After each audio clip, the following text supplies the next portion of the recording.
Welcome to the Scoop World Order. Happy Thursday. Wow, the tampering is in full effect. Is Carell Tate leaving? We're going to break some of that down. We had some Buckeyes find new homes today. George Fitzpatrick goes to Kansas State. We've got Mitchell Melton to Virginia. Calvin Simpson-Hunt is in the portal. There's a lot of portal movement both ways. I'm sure the Buckeyes are still doing a little shopping, but they'll be shopping in that second portal window exclusively. Retaining this roster is a chore. So there is no rest for the wicked. So we are going to be grinding along into the offseason, which the offseason doesn't seem to exist anymore for Ohio State football. So it doesn't exist on Buckeye Scoop either. So with that being said, if you enjoy our content, please leave us a like, click subscribe, also click that alert bell. Again, I appreciate you guys kicking it with us. No offseason here. I mean, we go straight from the national championship to portal to Carell Tate to roster retention to celebration on Sunday. Are you guys going to the celebration? Put that in the chat. I'd love to see if you guys are heading over there. Please let me know. But again, I just appreciate you guys kicking it with us. If you guys want to do something huge for us, make sure you follow the show on YouTube, but especially on Apple Podcasts and Spotify. Again, we're trying to grow those formats. We are at national championship levels on YouTube. We're trying to get there on Apple Music. It's really easy, quick, and free to do. If you guys want the best inside information that is always broken first on BuckeyeScoop.com before the podcast, everything that we do that is inside information is always up there much before this show goes live, because that's literally 24 hours a day on there. So, but I just appreciate you guys so very much. That being said, it's time to bring in my latest tampering transfer portal buddy, Nevadabuck. Nevadabuck has not hit the portal yet. He has been tampering and asking for more money and yelling at me. I'm teasing. Nevada, your thoughts? So much for enjoying the national championship, but I'm still enjoying it. I'm sure you are too. But your thoughts on this wild new college football, I guess, livelihood? Well, I'm gonna bury the. I'm gonna go right to the end of the story first, and then we'll work our way back. I don't care. I just don't. I simply don't care. I wish that I could say that I could well up some careness about this, but I don't care. If your name's not J.J. Smith or Caleb Downs, then I don't care, and that's just my feeling. I understand that you could feel differently. I can understand that people can feel differently, and that's just my feeling. I just don't care, and whoever we line up with in the spring, we're going to be great, and whoever we line up with in the fall, we're going to be great, and I just don't care. So, having said it, we cover this, we dig into this. I spent a lot of time on this today, and I've got my feelings on how this all is going to shake out, and we can talk about that. But I am going to, like I said, at the end, I don't care. We're the national champion. I wasn't sure we'd ever see another national championship in my lifetime, just because they're hard to win. There's no guarantee you're going to be there. There's no guarantee you're going to survive the gauntlet. Nothing is guaranteed in life. Each year's a different thing, and I'm just so grateful to this group and to Ryan Day and the entire staff and the entire team for pulling it together and giving us such a treat on Monday night, that nothing that happens in the offseason is going to even remotely bum me out. And I think we're going to be loaded next year as well. So having said all that, Carell Tate going to Oregon makes sense to me. I actually, after having spent the day looking at it, talking to people, and doing stuff, I think that's probably. I don't think it's a done deal, but I think it's a more probable outcome than not. And 4 touchdowns, 733 yards receiving. So that's a something. That's a something. But do I think that we have guys that can step up and do that job when you've got J.D. Smith as your Marmaduke and you've got other guys, coming in behind? Yeah, for sure. But, that would be, I wouldn't call it a blow. It would be, but it's a something to the offense. And I think it's more probable to happen than not. He's probably the only guy that I'm kind of feeling that way about. I'm not feeling that way about Kenyatta Jackson. I haven't really heard anybody else's name of starters, of people that are in line for playing time, that concern me. And from a staff standpoint, I think as we sit here right now, I'm just having, I know everybody's up in arms on the Knowles to Oklahoma thing. I haven't been able to get anybody to tell me that's happening. And usually the agents have that. Usually people in OSU admin have that. I haven't got anybody that's told me that Knowles is leaving. So, that could change with one phone call, with one text, and I could come on there and say, Burke, I got a completely different feeling on this. But as we sit here right now, I don't see wholesale staff movement. And I think that our major attrition in this portal is going to be, would probably be Carell Tate. So that's kind of where I'm at. Reserve the right to change my mind with more information. But as of 6:22 p.m., Central Time, 4 p.m. Pacific, 7:22 Eastern. That's kind of where I'm at. And where are you at with all? Are you on pins and needles about the Carell Tate thing, or are you going to be okay? Is there anything I can do to cheer you up and pull you out of the doldrums? No, I mean, I love Carell.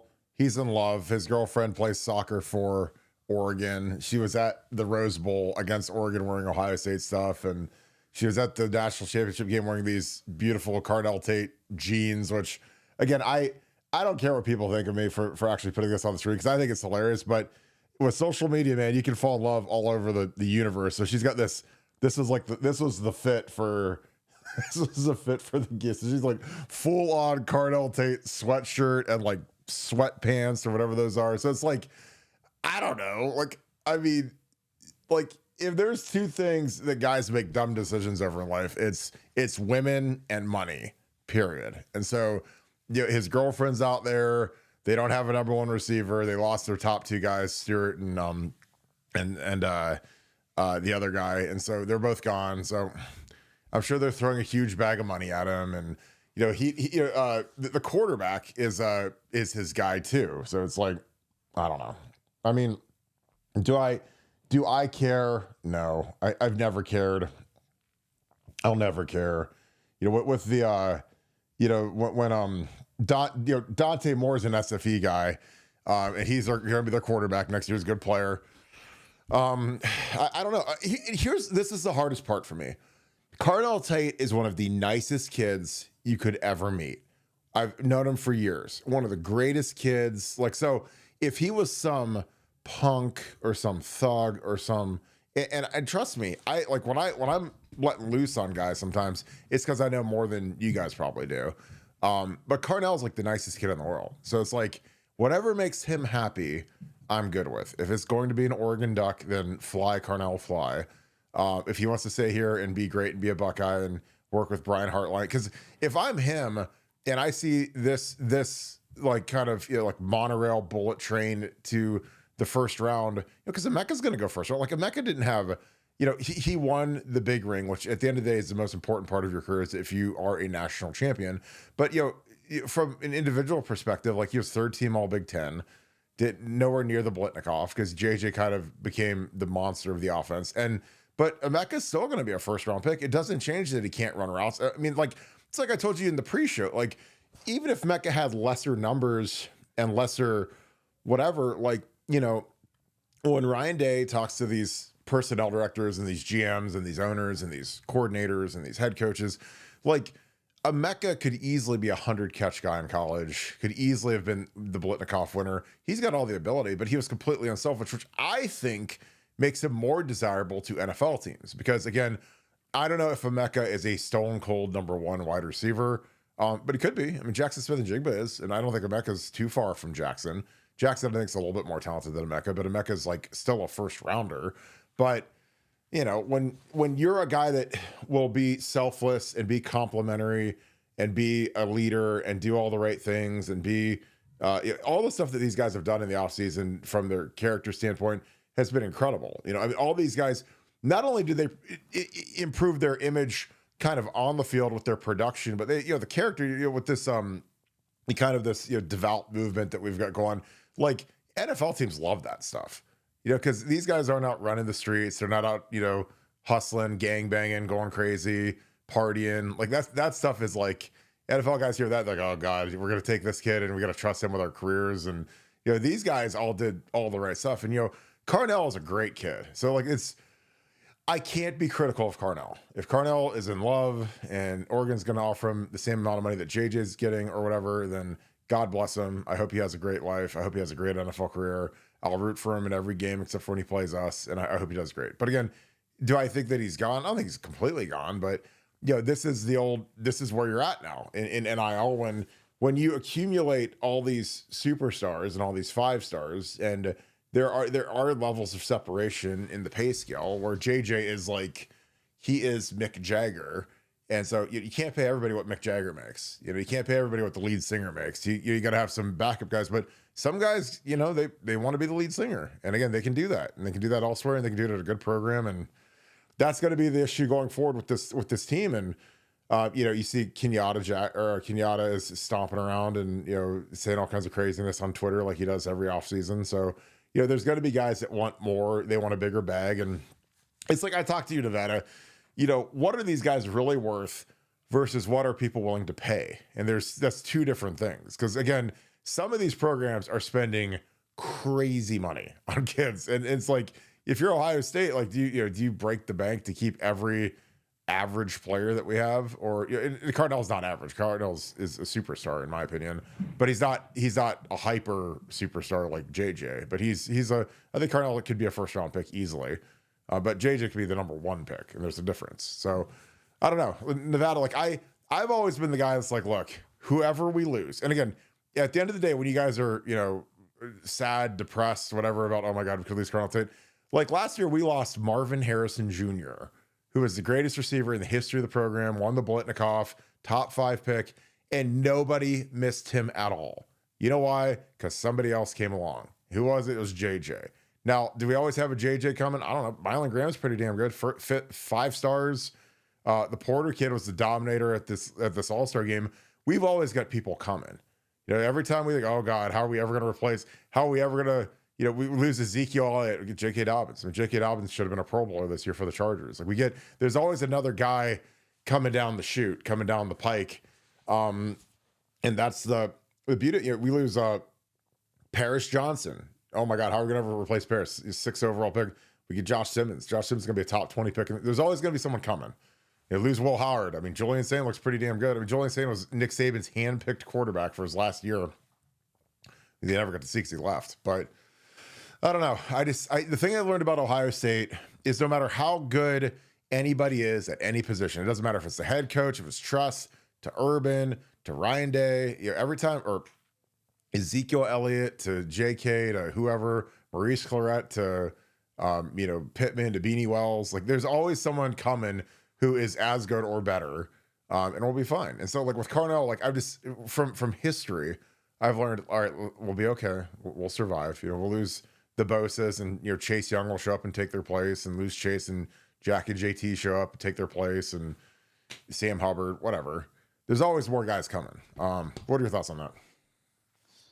Yeah, no, and again, I want to reiterate that I don't think the Carell Tate thing is not a done deal. He has not announced to Ohio State that he's leaving.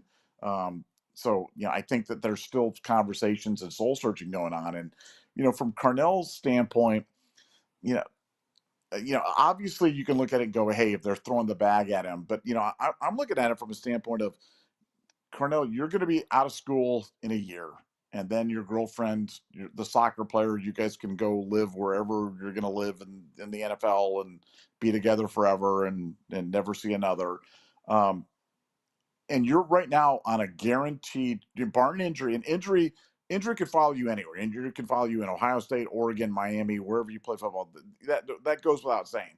But barring that, you're on the bullet train to being a first-round draft pick in the NFL draft next year. That is virtually 100% guaranteed, barring injury, that's your outcome if you stay on the path. Now, if you change the path and you go somewhere else,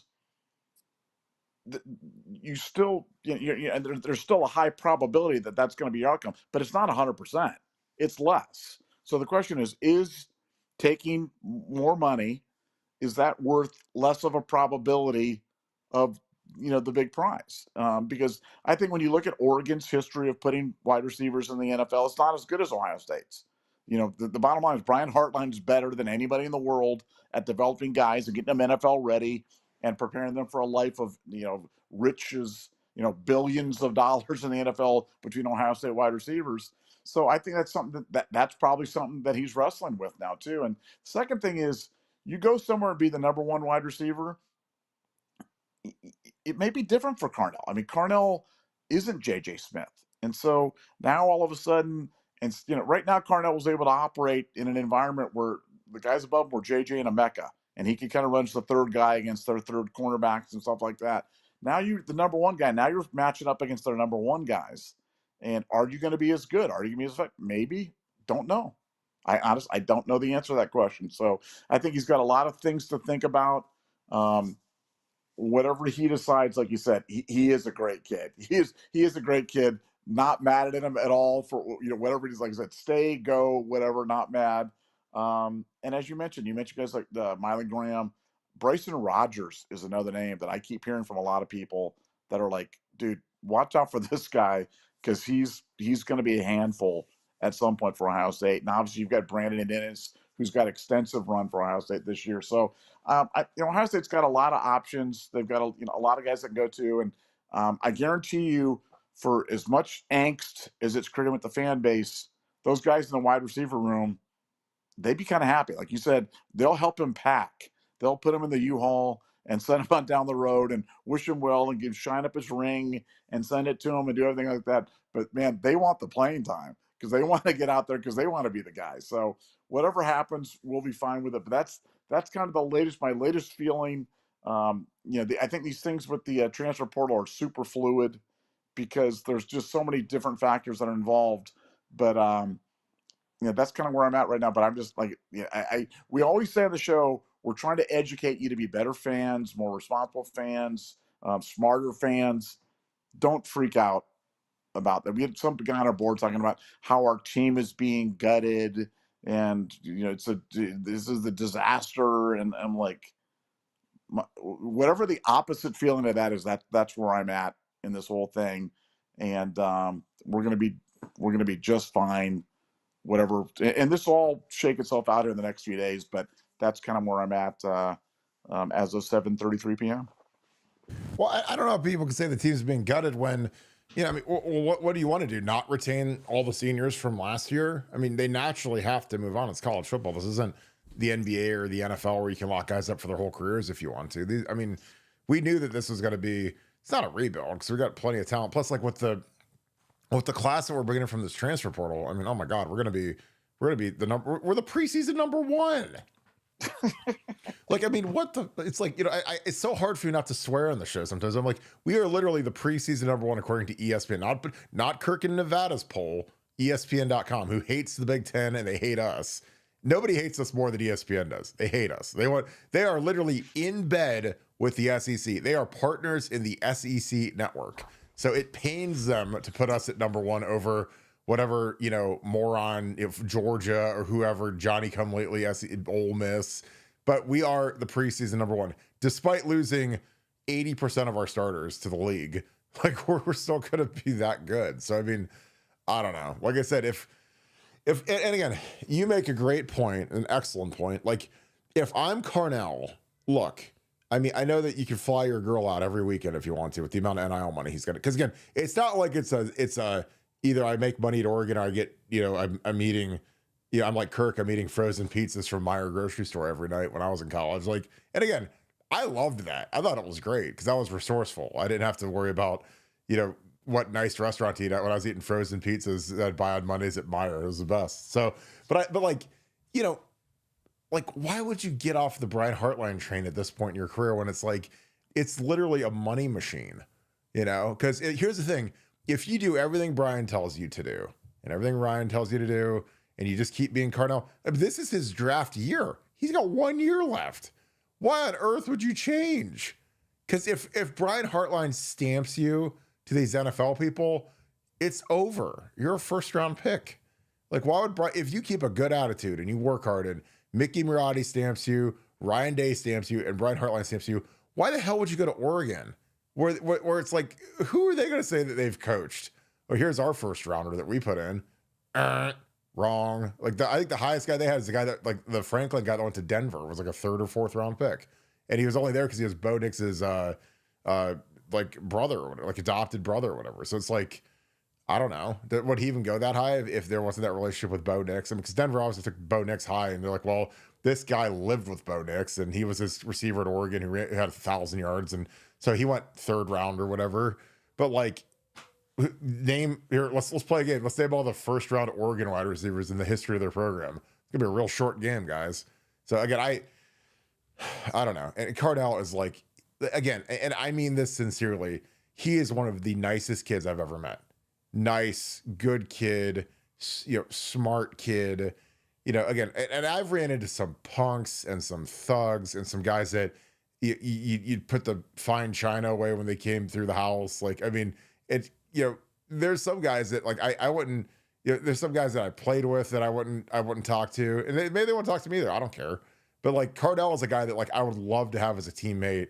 I would love to have him as like just he's like the brotherhood. They love saying, oh, the brotherhood. It's like the brotherhood it's a great marketing term. It's a great marketing term. Not everybody deserves to be in the brotherhood, in my opinion. Like there's a lot of guys that I would excommunicate from the brotherhood, and that's just my opinion. Now the real ones, like I mean the guys like AJ Hawk, David Patterson, the guys that I know that are like the top shelf, Troy, Teddy, like absolutely do anything for those guys. Gonzo. But there's some guys I'd be like, you don't deserve to be in the same category. Are you crazy? But just because you wore the jersey, you get to be in the same category as some of these other guys. There's no way. But Carell would definitely be in it. And again, that's why I hope he stays. Again, I know the power of money and the other thing, and it's just like, but I also don't care. I'm just like you, Nevada. We've replaced here's the thing about Ohio State and the nature of college football. We've replaced every legend who's ever played here. Fact. Archie Griffin, Orlando Pace. There's been someone else who's come along. They might not have been as good. I mean, no one was ever going to be as good as Orlando. But, Paris Johnson, 6th overall pick, 3 and out. Pretty close. Pretty close. I mean, not as dominant as Orlando. Nobody is. But it's like, it's pretty close. It's not like after Orlando left, it was just this dark void of defeat at left tackle. Like, we find new guys. And I, as much as people I worry about, Julian Sain developing into being close to as good as Will Howard. Because again, I don't know how many times I have to stamp my feet and scream at the top of my lungs that people don't realize how good Will Howard is. Again, when I see these tweets that Donnie Jackson could be our team MVP, I'm like, I mean, Will Howard is our MVP, and it should be unanimous. Anybody that votes for anybody other than Will Howard as our MVP should be banned from talking football for the rest of their lives, because Will Howard was that good. The more I watch his tape, the leadership, the calming presence, everything that guy did, I'm just like, yeah, he's really good. And then when it was the biggest, ballsiest call in the history of Ryan Day's life, Will drops a dime right to JJ and ices the game. So I'm worried about Kirk. Who are you worried about? Let's see what Julian Sain can do. Because Will Howard, I mean, if I'm, if I'm Chip Kelly and those guys, I know they needed a vacation right now, but I mean, you got to get Julian ready to go as fast as possible. But again, he's ultra talented. So again, we're not starting from zero. We're starting from a guy that not only is he the number one player at his position a year ago, but he just got an extra, 5 weeks of practice, which, if you didn't make a bowl game last year, you haven't practiced since November 30th. He got 5 more weeks of practice, basically running backup reps, and getting a lot of good time, a lot of good work. And that matters. I mean, I know some of you guys might not think that matters, but that's like having almost 2 extra spring balls, so those are huge reps. And again, I can't tell you how important it is that all of these guys, there were 145 guys that were players that were on this trip. Because we had all of the early enrollees. This has never happened before. This is a new phenomenon as of this year, where you have your entire roster of the 24 team, and it carries over into school starting. And so these kids that are early enrollees, which were, we had 20 of those guys or whatever. And then you've got all of the transfer portal kids. They can all travel and practice and do all that. That's never happened before.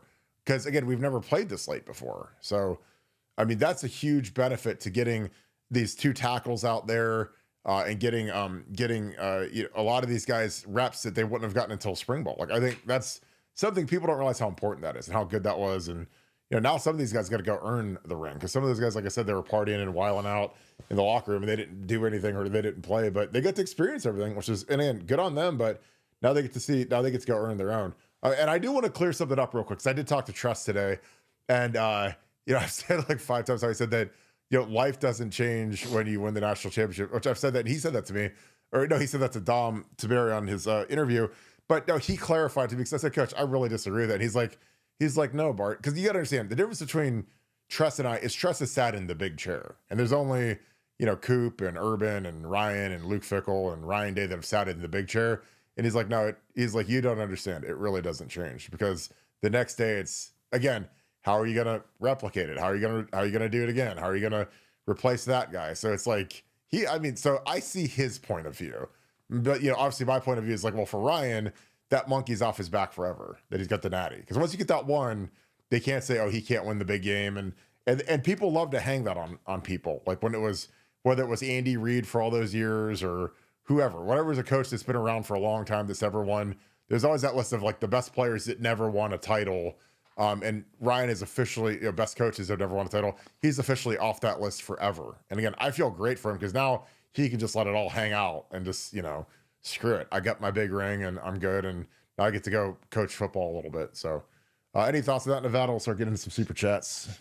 No, I think it's a great point. I think that, we've talked about Ryan, bad Ryan being tight Ryan, and nothing makes you looser than when you don't have anything left to prove. You know what I'm saying?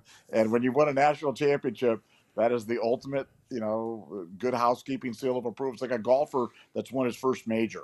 Once you win that first major, then you're dangerous, because that is an albatross that hangs around your neck for a long time. You're greatest golfer to never win a major, greatest NBA player never win a title, that type of stuff. And you start pressing and gripping and banner chasing, and you'll do anything to kind of get off that list.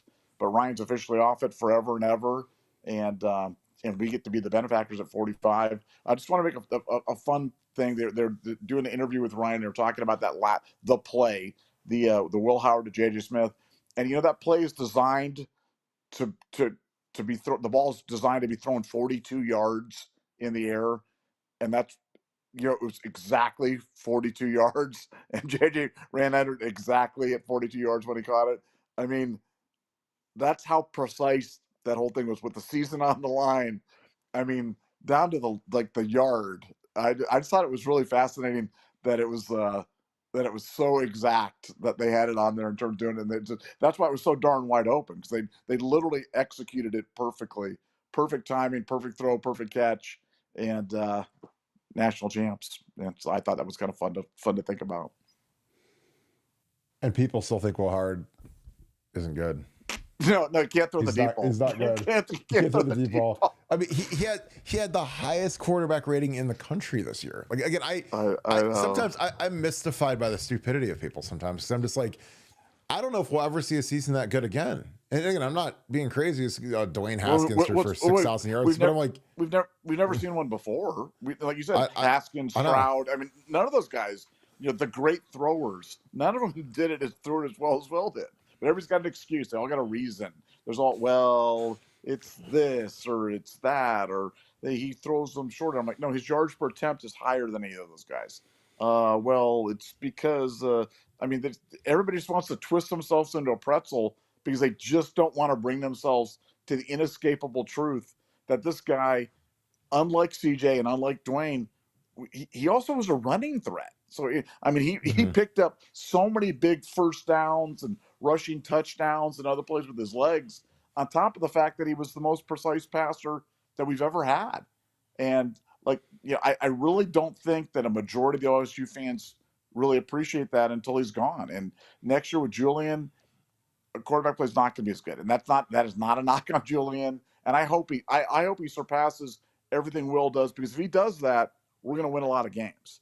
And all I care about is winning a lot of games. And Will Howard will forever be on my pantheon of greats. But now we're on to 2025, and Will's not our quarterback anymore. And let's go. I'm on Team Julian now. Let's go. But Will was awfully freaking good, man. He was awfully freaking good. Just the juxtaposition between the reality of Will Howard's play and the perception of Will Howard's play by a segment of the fan base will never not be funny to me. Because people thought he sucked. People thought he was like the weak link, not OSU caliber. a cast off from Kansas State, not as good as Avery Jones. I mean, all these things when really he was the greatest quarterback to ever play at Ohio State. And people, it just somehow flew under the radar. But it's kind of crazy. But it happened. Well, like I look at it like between him and like Craig, and you know, Craig obviously beat a much better team. That Miami team was way better than this. That's not even close. But it's like Craig is like revered, and again, Craig deserves it. I mean, he won that national championship in you know a game that you know broke the 30-year streak of no championships and beat a much better team than this Notre Dame team. But like he's like revered, and he wasn't anywhere near what Will is in terms of talent or anything else, But I mean, he was a leader. He was tough as nails, won that game. But yeah, I don't hear anyone say a negative word about Craig like they do Will Howard, which is like, it's bizarre to me. It really is. And Will, like, he also had 2,000-yard rushers. So, he's not gonna have the numbers of Dwayne and CJ because like we had a legitimate rushing attack where, we had two guys that were, superstar running backs that we fed, and they both went over 1,000. So, you're not as chuck and duckish as we were with Haskins and with CJ. I mean, with CJ, like there were years we couldn't run the ball at all. And frankly, CJ I felt had a better offensive line because he had Paris and DeWand and Whippler. I mean, he had 4 guys that started in the NFL as rookies. So and again, these guys might do that, but Will had a young interior, very young.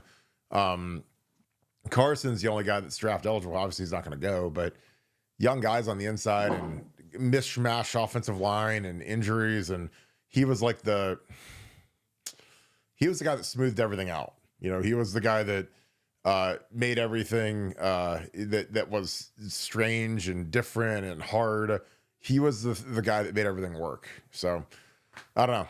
Love Will Howard, man. And again, we broke the whole thing last year. I remember I broke it on Zach's show finally, like it was literally the day of the Cotton Bowl. And I was like, he's coming, it's over, it's done. And it was kind of met with a, hey, like kind of like it was like the most tepid response ever. I was like, we're getting Will Howard. And it was like, and I was like, I think he's really good. And then we get killed by Missouri. And I'm like, well, watch him versus Missouri with less players. Like he's out there running all over the place and creating and making plays and making it. And I was like, so he's doing that with C-tier talent in Manhattan, Kansas.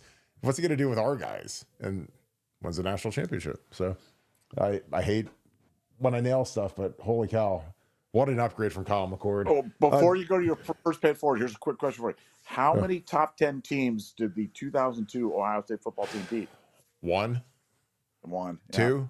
Well, so the only one I was thinking is maybe Penn State in the shoe, because I know they were pretty good, but I don't know. Yeah, so maybe one. Well, and like Penn State was 18, Minnesota was 23, Michigan was 12. Michigan? 12. Okay. 12. Yeah. But I mean, you look at this team beat 4 top 10 teams in a row, let alone the 3 top 5s they played in the regular season. It's like, I mean, what a schedule. Well, yeah, and that's why I say like they're the best team that's ever played. I mean, in my opinion. I mean, I don't know who would match up with these guys. Like, my 05 team is the best team I played on, and I don't think we could handle these guys. I don't think we could handle JJ and Emeka and Chip Kelly calling the plays. Because again, when I say best team, I'm not just talking about the players. I'm talking about the coaches too. I mean, Chip Kelly and Jim Knowles pretty damn good. So I just, I know that 68 was really good and 02 was good and whoever, but like, I think this team would mop the floor with those teams. I really do. And again, I'm not a hater. I know more about Ohio State football than probably anybody, because all I do is study Ohio State football. It's my job. And I always look at the matchups and the scheme and the players and the head coach, and I don't know. So, and again, and if I'm wrong, tell me.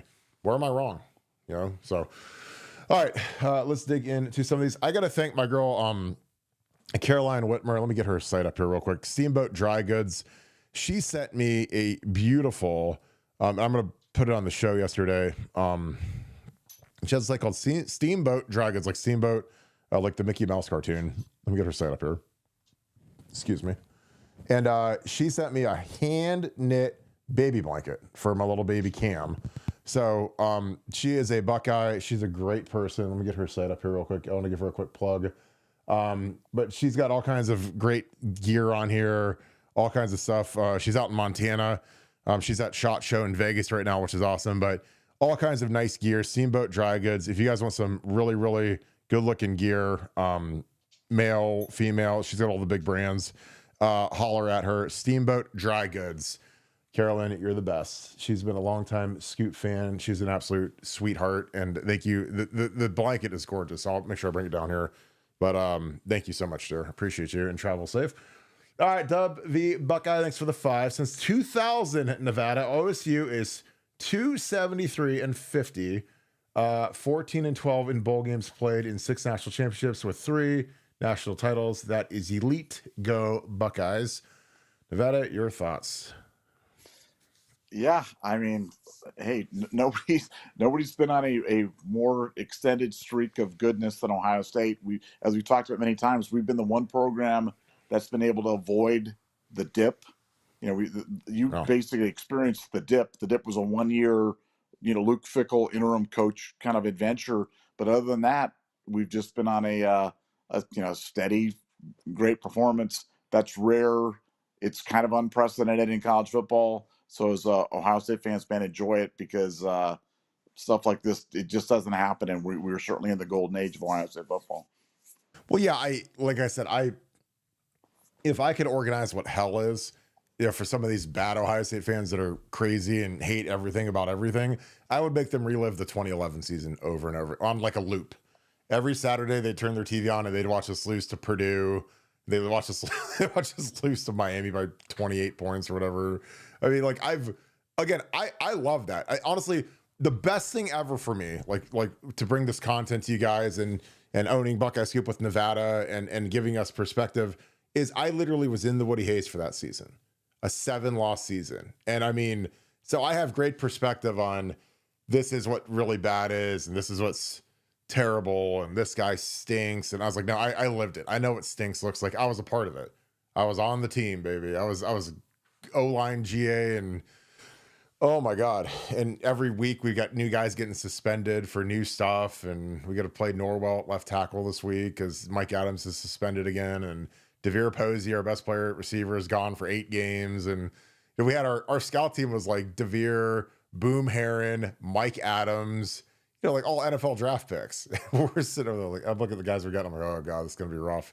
But hey, I mean, that's, every team in the country has gone through these dips. I don't care. The teams that beat us back, like the Florida Gators, since we took Urban Meyer and stole their soul, they've been completely irrelevant. They beat us. They talked all that trash.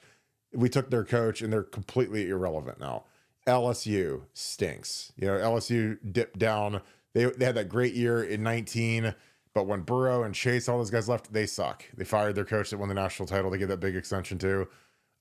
It's just the nature of the beast, and again, it's hard, man, because now with the portal and NIL, there was like this instant gratification thing before. But now it's like instant gratification where it's like, oh, we hired this coach and paid him all this money. Why aren't we spending all this money to build a roster like Ohio State did? And why aren't we getting the results that Ohio State has? And it's like, and again, I give a lot of credit to Urban Meyer. I mean, Urban's the guy, Ryan has done a phenomenal job and he's changed out a lot of the staff. He's made the staff better than it was under Urban. But, Urban's the guy that put Mickey in place, put Pantoni in place, changed the culture. Urban's the guy that put his foot up Gene Smith's butt and said, you got to start spending money on the football program. And I'll forever be in debt to him because I was like, there was a long portion of time where we didn't spend enough money on football.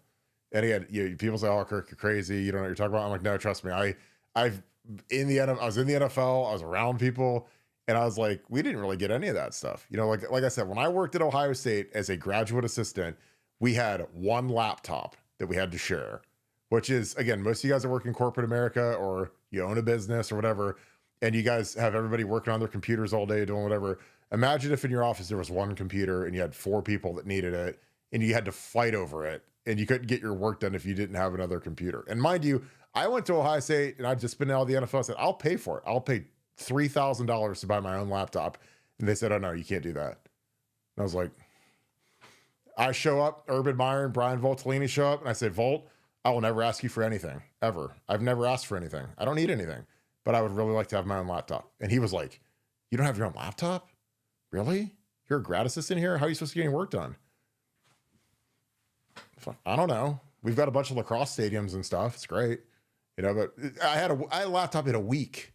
So again, I think Urban, because he decided, hey, we're going to spend some money around here and upgrade everything and make the food better. And he made us basically into an SEC program in the Big Ten, which again, love it. Because again, I hated the way we operated because we were holier than thou, and we drug tested our kids into oblivion.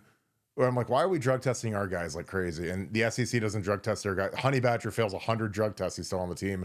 We lose all these really good players because they fail a pot test. And it's just like, there was never an even playing field. And now there's no more drug testing. We have all this money. We can pay players now. Like, this is the greatest era in the history of mankind for Ohio State football. And I love every second of it. I'm like swimming in heaven right now because all of a sudden we have an even playing field with the SEC, and we're mopping the floor with them. No more drug testing, pay the players, roster retention. I'm just like, this is amazing. So there's my rant. And I just had to say that because again, I'm so happy with the direction of the program right now that I cry. And it's like magically we get a real athletic director. We win a national title immediately, get a great president in Ted Carter, win a national championship immediately. It's like, oh, it's amazing. And we get rid of Gene and we get the right collective installed. We were screwing around with two collectives that sucked. And then you finally go back to the foundation. You'd been raising money like crazy and spending it on basketball, which nobody cares about. I'm like, why don't you make them the football collective? And guess, as soon as our AD shows up, guess what he does? He bullets 1870 Society because they're completely worthless. And he puts Brian Schottenstein and the foundation in charge. And go get JJ Smith, go get Caleb Downs, go get all these guys. And we won a natty. So again, thank you, Ross Bjork. The insanity stopped. The stupidity stopped. Because we've got a real athletic director finally. All right. Next super chat, rant over. Yardvarks Lawn Care, thank you for the 5. I am an Army veteran. Thank you for your service, my friend. But recently lost my ID of military papers and dog tags. Would love to become a Scoop member. Thank you both. Send us an email, buckeyescoop@gmail.com. We will get you set up, my friend. Appreciate your service. Again, thank you for paying it forward. Thank you to all you guys that super chat and pay it forward.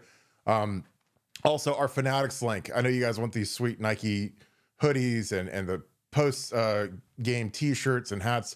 Use our Fanatics link. It's in our YouTube bio. Click on it. It takes you right to Fanatics.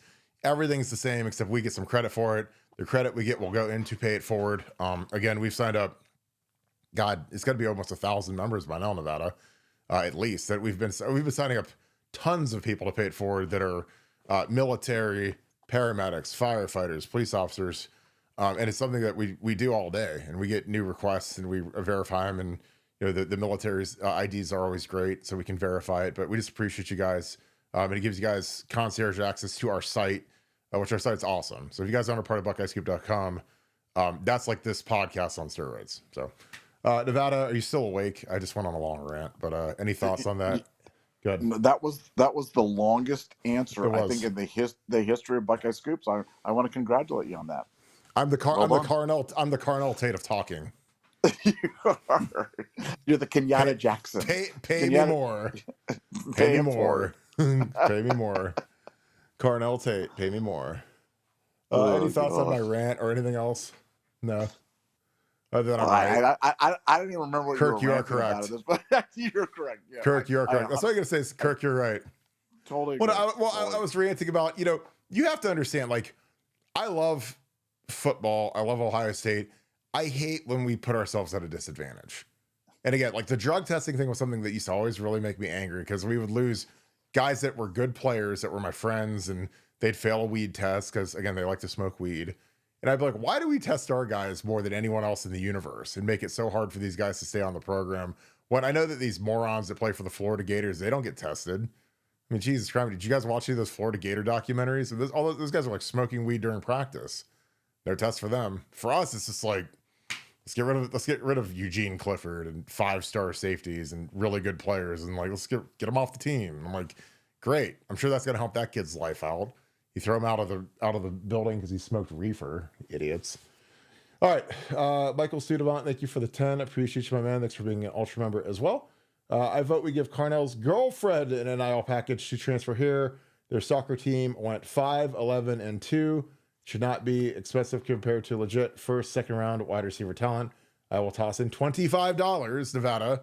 Should we give Carnell? I mean, I don't think she's going to get the same amount of money that Carnell would get, but what are your thoughts, Nevada?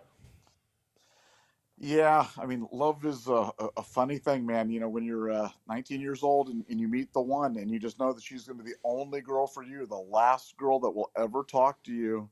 And and she just happens to be across the country. And hey, Carnell, God bless you, my man. But it is a big world out there, and things do change. And making a decision based upon that's probably not the best decision in the world. But hey, whatever you say, whatever works. And Oregon women's soccer is not great right now. So bring her to Ohio State. Let's get it done.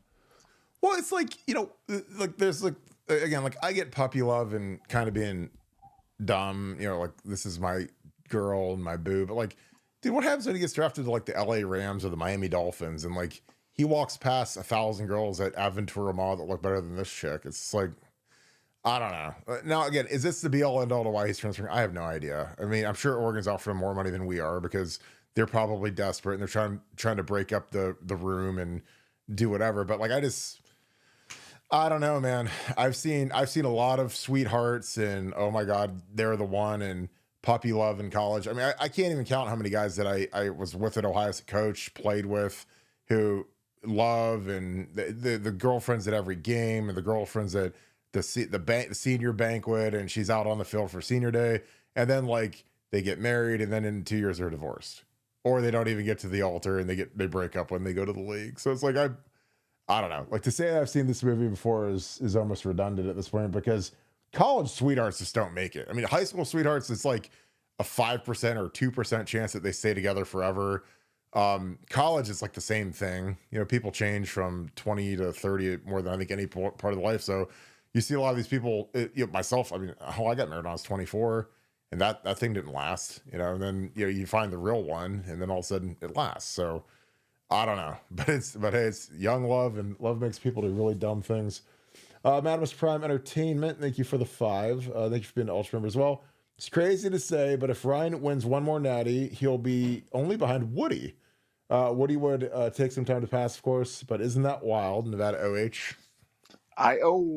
That is wild, considering how early Tress got his and Urban got his, and both never won another one. Obviously Tress got to the doorstep twice and I was there for those, and we lost, and Urban never got back. So it's crazy. And again, that's why you guys better enjoy this. Stop crying and whining and being sad about everything else. I'm like, dude, we're lucky we got one, because this new path is so hard, and you have to be so lucky, and you have to have so many breaks, and you have to, and by breaks, I mean, you have to hope guys don't get broken, guys don't get hurt.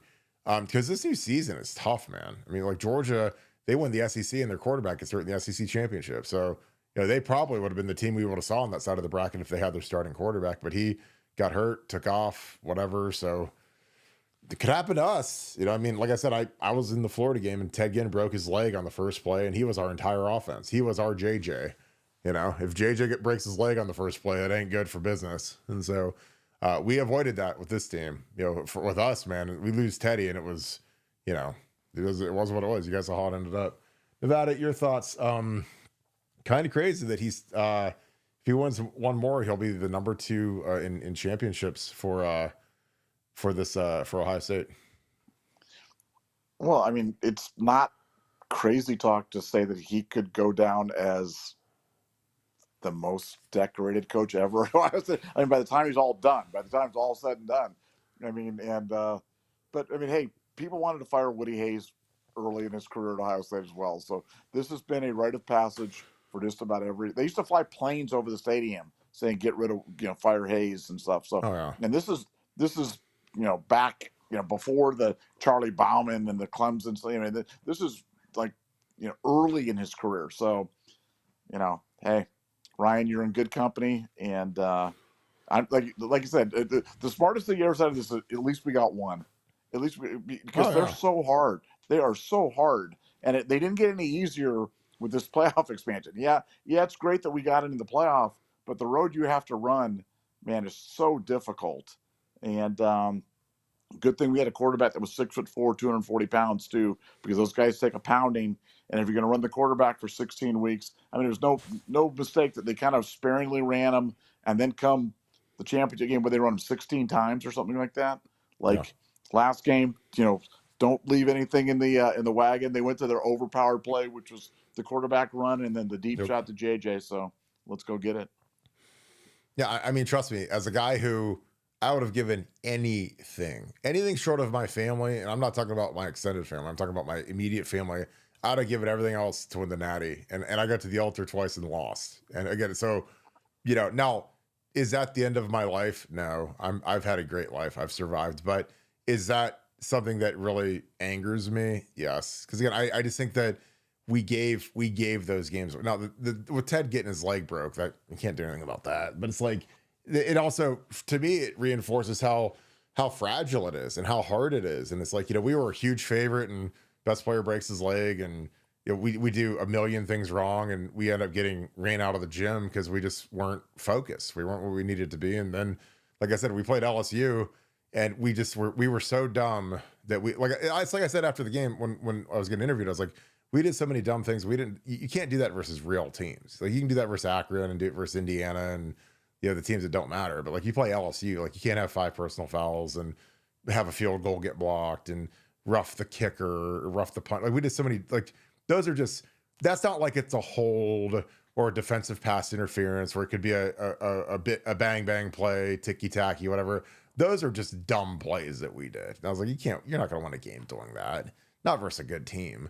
So that's what stings for us. Cause like you got to do everything right. And again, Notre Dame's a team that, it's like I told people, I was like, God damn, I wish I could have played against Notre Dame. Like we never got to play Notre Dame in the title. We had to play like real teams. We had to play SEC teams that had first rounders on their team. Like not this.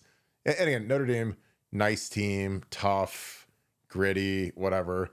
But I didn't think they were particularly terrifying. Like I said, if you said, Kirk, who do you want to play? I was like, give me those guys. Like they don't have a true superstar on their offense anywhere. And they don't have any really superstars on their defense. They got an All-American safety, but he made no impact. And their defensive line was very manageable. So again, I was happy because, like I said, after we beat Texas, like to me, Texas was the national champion. That was the national championship game because those guys had legitimate players all across their defense, and it was tough. That was obviously much closer game, much tougher game. 2 first-round offensive tackles, and once we won that one, I was like, oh my God, they're serving us up Notre Dame. I was like, this is great because when that bracket came out, before you realize the severity of Beck's injury from Georgia, I was like, we're gonna have to beat Georgia in Atlanta. So I was like, you want to talk about a movie? And obviously this was a storybook movie, whatever. But like, if we could have beat the Georgia Bulldogs, and again, it doesn't matter, but to rectify the game from a couple years ago, playing in the same stadium versus Georgia and beating them to win the national championship, I mean, oh my God, nobody would buy that script. But again, a win's a win, title's a title.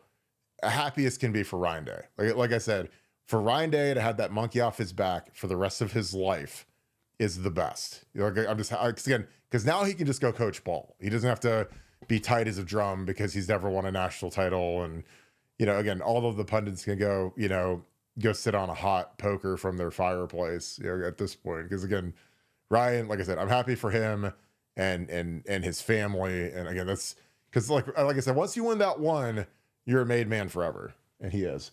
Brendan Shelley, what's up, brother? Thank you for the 50. Thanks for being on here every night, my man. I appreciate you so much. It's the age of the internet and the ease of access to over information. People say things that others grab onto as truth. That's why people hate Will Howard. I will say every time Day and Chip take their foot off the gas, I get nervous. Yeah, I mean, I don't know if they intentionally take their foot off the gas. I think that they're just trying to win the game. I mean, sometimes like you got to understand there's a give and take to being aggressive, because usually if you're being aggressive, it can stop the clock. Like if JJ doesn't catch that ball and the clock stops, and Notre Dame gets the ball back and they've got more time on the clock and more time to drive and touch the tie, then that's a whole new can of worms you just opened. So I don't know. Like I like how they managed the game. They had a huge lead and they were able to grind it out and win. So I'm good with it. Nevada, your thoughts on people hating Will Howard because of the age of information, and also, are you nervous when Ryan Day and Chip Kelly take their foot off the gas? Yeah, I mean, the Will Howard stuff's weird. I don't even know what that was about. The Chip Kelly stuff. I mean, at some point in the game, we talked about this last night. At some point in the game, the enemy stops being the opponent and it starts being the clock. And it's kind of like that 3rd down and 2 or 3rd down and 3. When one of the passes that Will missed on an out to JJ would have got the first down. Burned a lot of clock. I think with about 4 or 5 minutes to go, but he missed it. stop the clock. And now that's another 45 seconds. And, it's always a kind of a fine balance. But I think they did a pretty good job of that. The only game that I thought that we've talked about it, we've analyzed it, but the Michigan game, they completely gacked the entire game plan. But other than that, I thought they did a pretty good job of that. And I actually thought Ryan handled the clock well, especially at the end where he ran the clock down to 1 second each time, took the timeouts both times, got the field goal team out there, got that field goal, and most importantly of all, covered the spread in the national championship game. So thank you, Ryan Day, for that little morsel as well. Yeah, absolutely. That was the most important part of the victory. Was covering the spread, right, Nevada? Most important. It was the most important part. Well, that would have been really. I mean, if we'd have not covered again in that game, in a game we were up 31-7, that really would have been. That would have been like disappointing because clearly we were so much better than Notre Dame. So I just thought it was fitting. And thank you, Ryan. Thank you, JJ. Thank you, Will. Thank you, Ryan. That'd have been like the heavyweight fight that, like, what was that, like 2 months ago that I live bet and the guy was killing him. Then all of a sudden the dead guy gets up and knocks the guy out. I know. You remember that one? We were watching that. I was like, man, this is a massacre. And then all of a sudden easy money. Yeah, easy money. I mean, you bet on that too. I don't think I was the only one on that because you're sitting there watching that and you're like, this guy's getting pulverized. The one guy's like light feet, feeling good, and then all of a sudden it's just like boom, boom, boom, dead. Oh, it's all over. The greatest comeback. And I'm like, and I just watch it's like bet loss. I was like, no. It's like, because I was like, God, these odds are great. Oh my God. Nope, not so great. Stacey J, thanks for the 5. I appreciate you. Oh God, for the 5 hours listening to the Kirkathon on my drive back from Atlanta, it flew by. There you go. Glad to make memories with my son. I'll cherish forever. Nevada OH. Kirkathon was. It's funny because Nevada's going to get my expense report where I'm going to buy a new specialized desk with a bedpan built into the bottom of it because I sat there for 7 straight hours and I was just talking along and having the time. The answers depends, man. Just set the depends and spoil yourself. Give me the triple XL. The big boys. The big boys. Oh no, we're getting a special. We're getting a special chair. One of my $2,000 chairs with a hole in the bottom. Kim's gonna empty that bedpan. Like I'm going. I'll have the kids do it. I might actually get it plumbed. So I can just sit. I'll have like a toilet that can just flush while I'm sitting at the desk for 7 hours. But it was fun. Like we had a lot of people that were in it, and it was fun. So I enjoyed it. Toss Stace up here real quick. She was repping Scoop hard. Appreciate you, my homie. She's representing the Scoop down there. So she's in front of the title, the championship trophy, repping Scoop. So I appreciate you. But it was fun. Like I said, it was. I mean, it had like 34,000 views within a couple days, so someone's watched it, and it was long. And I mean, the hardest part was like, do I stay on until Nevada gets home? And I was like, let's just keep it riding. So the energy drinks were flowing, and yeah, it was fun. Like I said, I enjoyed doing it, and I might do it for some big games like going forward because it was long. But I mean, for that, if you guys want a good companion to the game, it's real easy to sync up if you want to rewatch it because I have the game cast on in the screen where Nevadabuck normally is. So you guys can say, okay, it's at 12:36 in the first quarter. So you can find that on your YouTube and hit play at the same time. And then you'll hear me talk about every single play. So it was fun. And again, we had great energy in the chat and a lot of super chats because the super chats are great because people are asking questions real time about the game during the game, which we've never been able to do before for an Ohio State game. So it was really fun. So I appreciate you, Stace. I'm glad you enjoyed it. Let's see. Big Red Buck, 175. This is for Yardvark, Nevada OH. That's incredible, my man. Well, I appreciate you, my dude. There is your pay it forward for 1 year of ad-free President's Club on Buckeye Scoop. So appreciate you, my man. Well, yeah, we will get him set up. Yardvark, send us an email, buckeyescoop@gmail.com, and we will get that set up for you. But I appreciate you, Big Red Buck. Again, this community is amazing, man. I'm telling you, there's nothing like this in the Ohio State sphere in terms of a community and the chat and how excited you guys are to all see each other. So again, love you guys to death. We do this every night. It's a blast. And We're gonna keep rolling again. Like there is no off season. People are like, oh, you gotta take a vacation. No. No. Not during transfer portal. Because the second I get on a flight and I land in Vegas, they'll be like, oh, there's 3 new transfer portal editions and a new Carell Tate goes to the NFL a year early. And what there's gonna be some craziness. So I'm like, well, there goes my vacation because I'm gonna be podcasting anyway. So we're gonna be grinding through it. Again, I like doing this every day because it's fun. This is something I look forward to. Probably because I'm crazy, but it's just like something that we like to do. Nevada, your thoughts, Big Red Bucky, and thanks for the 175 for Pay It Forward for Yard Vark. What are your thoughts, Nevada? Yeah, it's just so generous. Like I said, it's a great community, and as we talked about it last night, like this isn't a show for everybody. This is a show for smart people, educated people, people that want to be smarter, people that want to be better fans, and I feel like we're part of this exclusive club, and we're just glad to be here and be the ringmasters of the Buckeye Scoop circus. And I've got Kirk, the performing bear, here that went for 7 hours the other night. And I'll have you know, though, after the game, my kids were starving. They're starving, and we're all flushed with victory. And they're like, Dad, can we stop for food? And I'm like, no, I have to get back to the podcast. So then they dropped me off. They dropped me off the house, and you know what happened? The Bowie was the designated driver, took them out there at midnight in Atlanta for food. So I had the Bowie driving while I was podcasting in the room. So that's kind of the dedication that we showed at the show. The question is, did they have Nevada's credit card, or did Kiki have to have the credit card? No. Nevada's credit card. Kiki there you go. Kiki was. They did the gigapixel picture. Kiki was the only one in the picture. The rest of us were all sitting down, so we didn't get in the picture. Shut up. So she took a selfie, but it was just her, or did she use she used the AI bot to crop all you guys out so that she could look at me with my grades. No, it literally just have it. It just it's. I did the little gigapixel thing, and she's the only one that comes up, and the rest of us are behind people. So you literally tried to do the whole family photo of the field and stuff, and she's the only one in it. Yeah. Well, no, we didn't do it like they did. They have a gigapixel thing that they sent out, the big gigapixel link, and you can zoom in on any seat. Yeah. And did it, and it just so happened that at that moment, the people in front of us were standing up and we were sitting down, so nothing. They couldn't find the Lasan Lions jacket anywhere. It's nowhere to be found. The Lasan Lions jacket was not in effect. That was not there that day. I was not wearing the Lasan Lions jacket. No wonder they couldn't find you. And it was so cold too. Very cold. Was it cold inside the stadium too? No, it wasn't cold inside the stadium, but outside the stadium, man, it was legit cold. I mean, it was colder than 2014, so it was cold.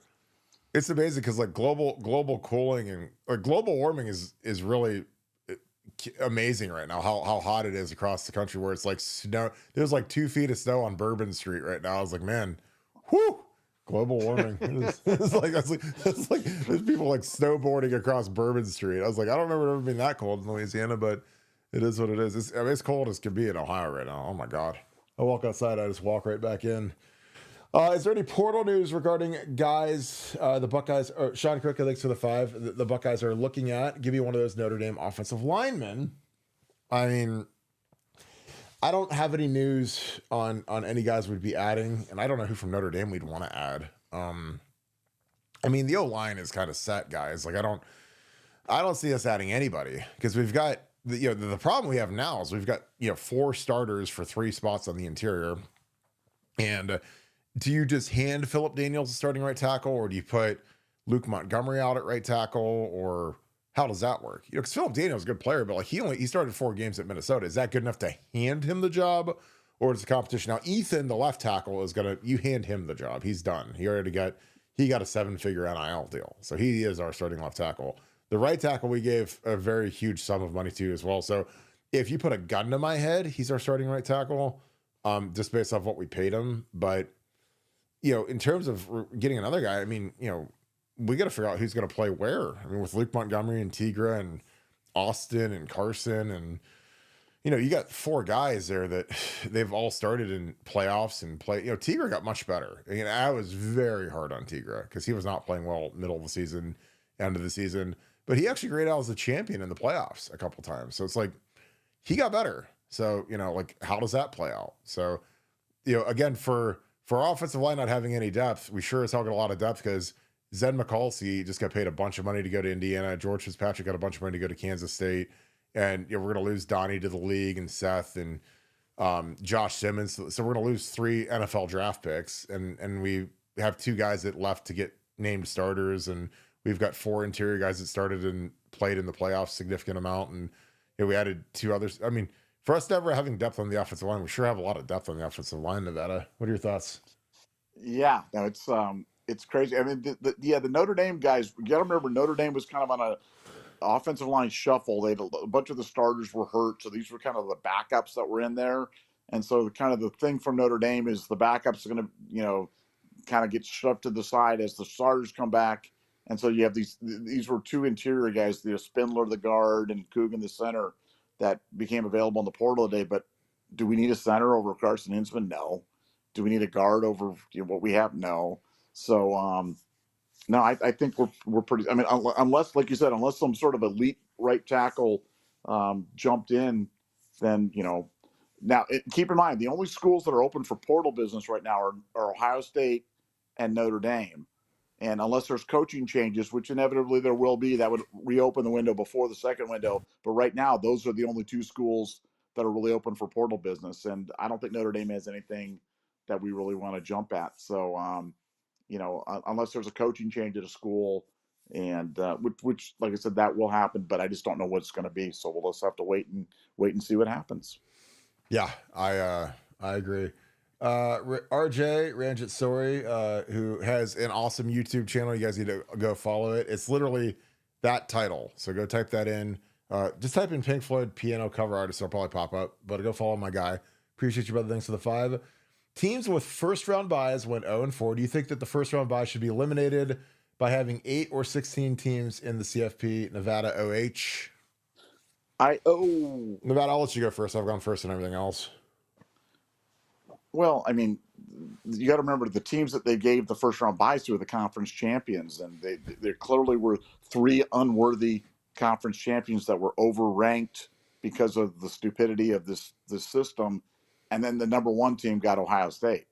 So that was just bad luck for Oregon. So I think the thing was wonky. They got to fix that. Because the path to the national title, when you look at the path to the national championship in basketball, as much as I'm not a big fan of March Madness, just because the regular season stinks in college basketball, it's hard to find an easy path to the Final Four, to the championship in college basketball, because you got to play teams. In this one, man, literally there were teams that walked through that hardly played anybody. And I mean, what was Penn State's path? Penn State's path was what? SMU, Boise State, and then Notre Dame. Like, that was going to be their path to the national championship game, while we're playing Tennessee, Oregon, and Texas. It's like the path just shouldn't be that different. And the sole reason for that is because they ranked 1, 2, 3, 4 as the 4 conference champions. And that just can't happen. They have to get rid of that, because that was an abject failure and a disaster. And for me, is really the big Achilles heel of the 12-team playoff right now is the overseeding. Well, yeah, I think that you need to start. 2 things that need to happen to me is, I think that you need to really factor strength of schedule. I think that needs to be a much bigger factor, as opposed to just who has the best win-loss record. I think that's. If you want college football to stay what it is, you can't penalize teams for playing. Like again, if you could go back in time and see that this is the new way that we're going to do the college football playoff, like you never schedule Texas for week 1, ever. Now for college football fans, it's great, because everyone in the world is going to be looking forward to that game, and it's real easy to train for the Buckeyes. I'm telling you, like when you're in my shoes and it's 2005 and we lose to Texas and we finish on a heater and we beat Notre Dame, like training through that 06 summer, when I knew that we had Texas week 2, it was real easy to get ready to go. We opened with Northern Illinois and we smashed them, and then we knew that we had to go to Austin that week 2. So knowing that we have Texas to open the year up is it's going to be easy to turn up in the weight room and summer conditioning and stuff, but. Is it really worth scheduling that anymore? If if we lose that, and then all of a sudden you're 0-1 and you fall from number 1 in the country to number 6 or 7, and then you got to climb your way back up, and you don't have as much breathing room. If you open with Akron and get through the Big Ten schedule, you're going to make the playoffs guaranteed. So I don't know. I would value strength of schedule, and the reseeding has to happen. Like, you have to reseed after every round because it's the only fair way to do business. Like I said, Oregon, again, we don't feel bad for Oregon because whatever, but they shouldn't have had to play Ohio State in their first game. That's crazy. Yeah, but again, these guys are political, and this team won the Pac-12 and they won the Big 12 and they won all these conferences that don't matter.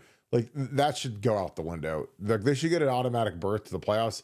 They shouldn't get an automatic bye. And honestly, I don't think anybody should get a bye. I think everybody should have to play that first home game, which again, I think is great for college football, and I think it's great for the universities because I think it's a nice bonus to Ohio State when they get to host a home game, because that's Nevada. You were there.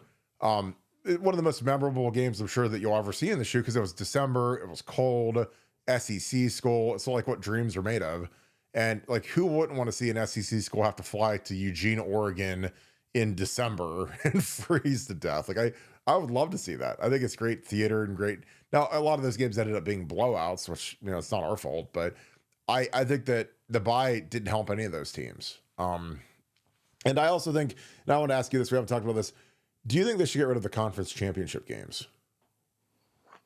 Well, I mean, do I think they should? Yes. Do I think they will? No. Just because it's a moneymaker. Yeah. And so, but I mean, we talked about it all season long. And I think, I'm sure some people, when we were saying this, they were thinking, Nevada and Kirk are coping because, we're talking about avoiding the Big Ten championship game. But I really meant it. I mean, there might be a real benefit to avoiding that Big Ten championship game, because first of all, is that really the second time you want to play Oregon when you may see them a third time in the college football playoff?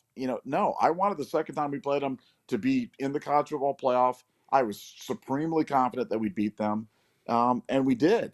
But if we had to play them a third time, I don't know how that whole thing would have broken down. So no, I think that there's some real flaws. I think the college football, the conference championship games are just another kind of weird thing that's kind of thrown into like a wild card game or something. I mean, the fact that, Penn State played no one this year. Their one tough game the entire regular season was Ohio State, and it was at home, and they lost. And so then, but by virtue of the fact that they played no one, they go to the Big Ten championship game where they lost. And what was the benefit? They got a better seed than Ohio State did. Make it make sense to me. It makes no sense. None of that makes any sense. And the fact that Ward Manuel, that stupid buffoon from Michigan, was the guy that run the college football playoff, I guess I shouldn't have been surprised. But everything he touched turns to garbage. So I thought the committee did a terrible job on the seeding. On top of that, so I thought the whole thing was kind of wonky. The only thing that made sense at the end was the best team won. Clearly, the best team won, and that was the Buckeyes. And so, let's go. Well, here's my thing. Like, again, I always go back to Georgia because, again, I really think Kirby Smart does a good job. I think that culture is a mess down there, but I think that he does a good job. But what did playing in the SEC championship cost him? His quarterback. So again, just by not playing a game, in general, you avoid a catastrophic injury to your quarterback. Now, again, Seth McLaughlin hurt in practice, whatever. Guys can get hurt in practice, whatever. But your quarterback can't get hurt in practice. And Braxton, in a freaky thing, Braxton did it. But in general, that's like a 1 in a billion shot. But your quarterback can definitely get hurt in a game because, in practice, quarterbacks don't get hit ever. They're not allowed to get hit.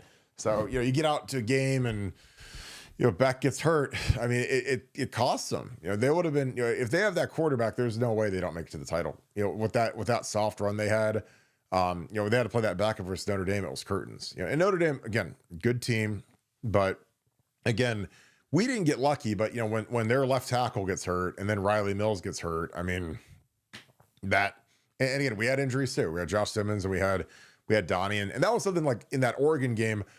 I talked about it a lot. I'm like, look. Like, I know that we lost by 1 point, but our left tackle, who's a top 15 NFL draft pick, got hurt, and we had to put Zen out there. And again, Zen did a really nice job in that game for being cold and not playing all season and all of a sudden he shows up and he has to play left tackle in Eugene versus Mateo and those ends. Birch didn't play that game, but I mean, he did a really nice job. But again, that's not as good as Josh Simmons would have done, because Josh is, just a much better player. But that was something that people didn't talk about enough, is that we lost our starting first round left tackle pretty early in the game. I think it might have been early second quarter when his patellar blew up, and we still almost won. So when we came back and played him again with our line more fortified with Donnie playing left tackle, I thought it was fantastic. And Donnie, like, again, I can't express what that kid did. I mean, my God, I mean, him starting at left tackle and locking it down and no pressures, and again, schematically we helped a lot, because I'm telling you, not all like games are created equal when it comes to pass protecting, because we weren't out there and empty the whole game. We weren't out there drop back 7-step, hold the ball for 10 years. It was, I mean, even on the last play of the season for Will Howard, like, we max protected and the ball was gone in 2.5 seconds. I counted it on the show. So again, there's times where, that when you're a little, not undermanned, but you got some young guys in there playing, you can protect them, get rid of the ball quick, max protect. And it's all the same. It still looks like it's 0 sacks and 0 pressures and clean, but you can make it a lot easier than some teams do. Because there's I watched dumb teams in the NFL that play against good pass rushers and they'll hold the ball for 10 seconds and give up a sack. And I'm like, well, what do you expect? Like, he's not going to hang in there versus like a Myles Garrett type. Free timer, thank you for the 20. Thank you for being an ultra member as well. I must be missing something. Carell Tate would be the second wideout when JJ's on the field. He would benefit from all the double teams JJ would get. What do you think, Nevada OH? Well, yeah, I mean, I think that's, from there's two sides. There's get paid now, potentially go with your girlfriend at Oregon, get a little bit more money from Oregon, or there's still make money, because it's not like Oregon, Ohio State's poor. I mean, they're still going to offer them a lot of money, millions of dollars, to stay, and stay with Brian Hartline and JJ and Ennis. Like, I mean, there's no way I'd leave those guys, and I'm not leaving Ryan Day and Chip Kelly either. I mean, again, I look at the whole holistic thing. Mickey Marotti, like, do I want to go trust my career to Oregon and make a little bit more bucks and be closer to my girlfriend, who I could break up with in 2 months? No. I mean, I'm just not doing it. I'm not moving across my country for a female. I don't care how much you're in love and how much you love to pillow talk and FaceTime. Like, she could be gone in 2 months. You might go to Oregon and find there's actually 10,000 girls hotter than her walking around that all want you. So I'm not doing that. Again, if I'm a wide receiver, I'm doing whatever Brian Hartline tells me to do and whatever Mickey tells me to do and whatever Ryan Day tells me to do. Because he literally, at this point in his life, he has 12 to 13 months left of being a Buckeye. He has 12 months left at max. And then he's done. And then he's NFL training and off to the league. So why would you screw that up? Nevada, your thoughts? Free timer says he's missing something with him being the number 2 with JJ on the field, and how he would benefit from not getting all the double teams JJ would get. What are your thoughts? Well, it's clear that neither one of you has ever been in love. You know what I'm saying? That Kirk, you've just never met women before. And well, no, here's the one thing I know, because I have been in love, and I have been in love. And the one thing I know about college is I tried to do long distance one time, and it lasted for a month. And I was like, I can't do this. Like, I got needs. I can't be like, as much as I want to pillow talk and Skype and like, I can't do it. Like, I can't do it. Can't do it. I can't be 2 time zones away. No, but that's what Carnell's saying. Carnell's saying, I can't be away. I need to be with this one because this is the one. He's found the one. And she's cute, but she ain't Jessica Alba. She has $1 billion company cute. Like, that's all different level now.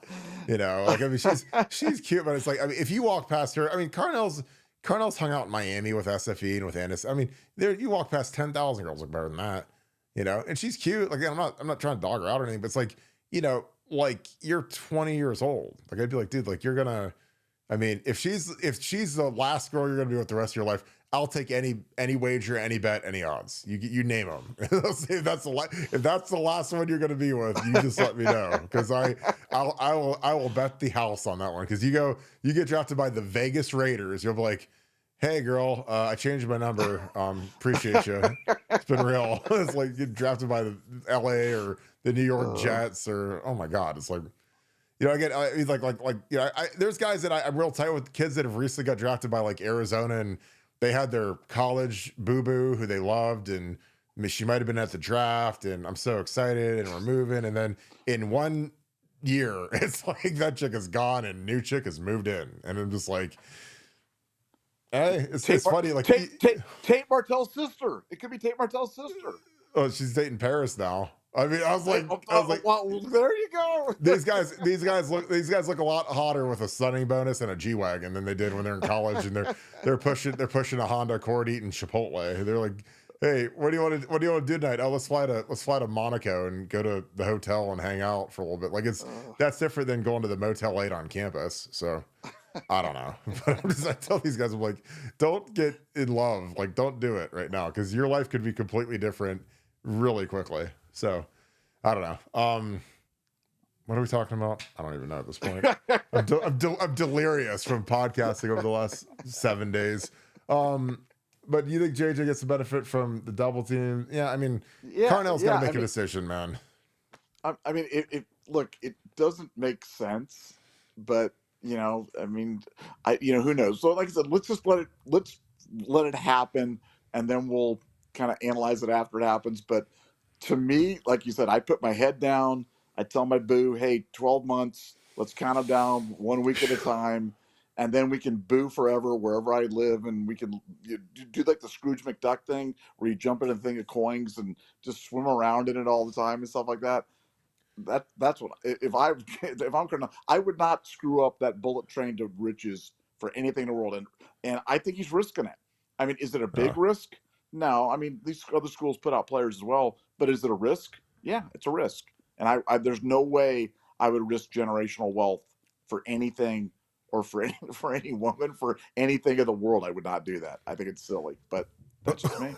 Well, it's like, what would be a great prop bet for one of your offshore betting accounts is when they show these guys in the green room at the NFL draft, and they show like their little college girlfriends or whatever. Like, if there was a prop that says like within 2 years, will they still be a thing? And it's just Russell Wilson. Oh, Russell Wilson. Oh God, with that wolf, that chick, she looked like Teen Wolf. She had Teen Wolf on his arm. Teen Wolf was like screaming and yelling, and now he's married to Sierra. Yeah. With his fucking hair. Oh my God. I'm looking for. Hang on, I gotta get Teen Wolf. Get that picture. Because she's on the draft, man, and she's like, we've made it, and she's like, I'm from Wisconsin or from North Carolina State, or like, look at that. Oh, that look at that. Teen Wolf. I was like, he's like, yeah, we made it, Russell. It's like Sierra starts bebopping around him. He starts. Sierra leaves Future, and she's like, or Future leaves Sierra, and she's a free agent, and Russ with his like weird ass. He's got Marcus Freeman's hair plugs. Like, he's got the hair plugs going, and Sierra's like, I like those hair plugs. I like your big contract that Denver gave you, and I'm in love. So, I mean, it's the safest bet in Vegas is that whatever chick is there for the draft will not be in the pit. Like, Gia Duty was with Will Levis, and she's like the belle of the ball, who is Will Levis's mystery girl. Within 6 months, Splitsville. Like, it doesn't matter how hot you are. No matter how hot you are, if Will Levis goes to Nashville, you're not going to last. You're going to be like dust in the wind.